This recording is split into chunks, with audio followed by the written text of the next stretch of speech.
Jain Irrigation is leading company in the drip irrigation business, and IFC has over the years done three debt and equity transactions with them, and we've also done two projects on the advisory side.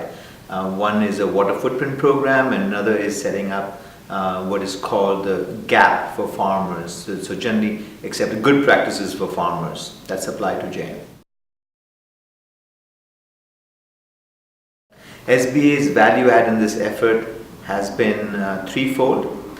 They were able to define clearly the needs of the client. They were able to tailor something that the client needed and worked well for the client, and they were able to deliver that very efficiently. I think the skills that were most valuable in the SBA staff were taking leadership on their own, leading the project. There were officers that were responsible and took charge of it and carried the ball from the beginning to the end after they were brought in by their investment colleagues. So Ecom is another repeat client of IFC. We've done 3 investments with them and over 7 advisory projects with them across the world. And these advisory projects mostly relate to farmer training.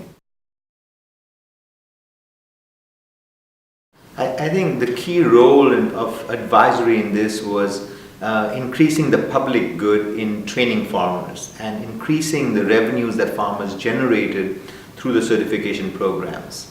So by bringing together IFC, donor capacity, and sometimes other industry players like Nespresso, advisory devised projects that were beneficial not only to the client but many farmers that benefited from improvement of their skills capacity.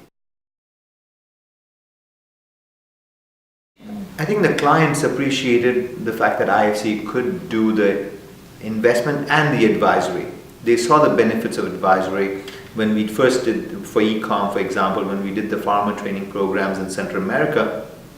They were very happy to extend it to other regions in the world that they operate in because it was a real value added for their supplier base, the farmers.